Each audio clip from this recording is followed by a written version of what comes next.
it's not that they can't quit, it's that they've been unable to quit so far, right?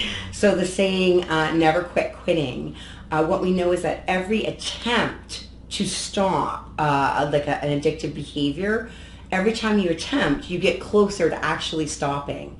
So if you quit, so what happens is somebody says, I'm going to quit smoking. You know, they throw out the pack, whatever, and they go maybe a day. Let's say you went a day or you went a day and a half, and then you break down and you have a cigarette, right? So he's like, oh, okay, well, I can't quit. Well, no. Don't focus on the cigarette that you had. Focus on the 14 cigarettes that you didn't have for the period of time that just went by. Like, focus on your success.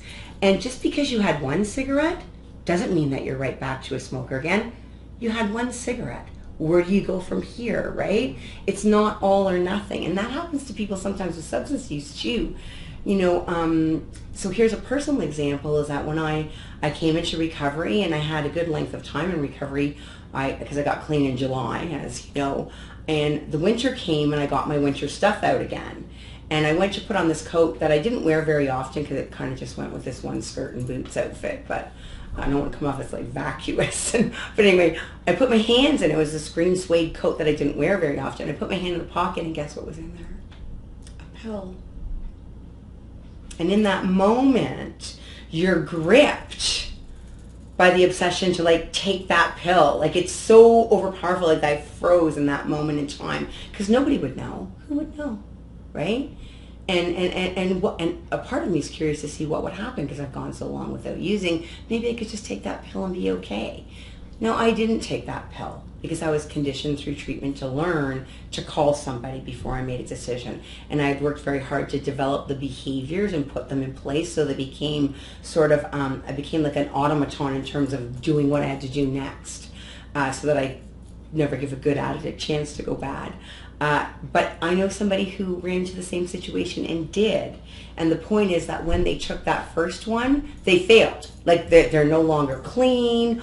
The year that they had clean didn't matter. They were now using again. That's not the way it goes. What people don't know is that the average length of time that it takes for a person who wants to quit using, so somebody who wants to be abstinent, I never want to drink again. That's my goal. The average length of time that it takes from that intention and action on that goal to the time when a person has managed to go 360 consecutive days without drinking is 8 years.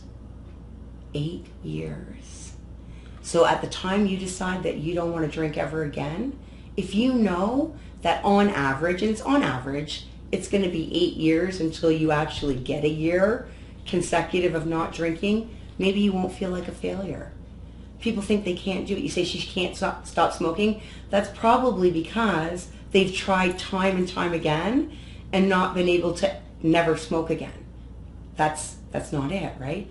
What you want to do is you want to continue to try and try, because every time you try, you smoke less cigarettes than you would have if you didn't try, and you become closer and closer to succeeding.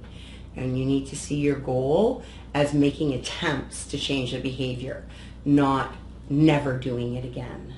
Doing less of it. If you or a loved one are looking for help with substance abuse, call our 24/7 helpline at 1-800-615-1067. A caring addiction advisor is awaiting your call.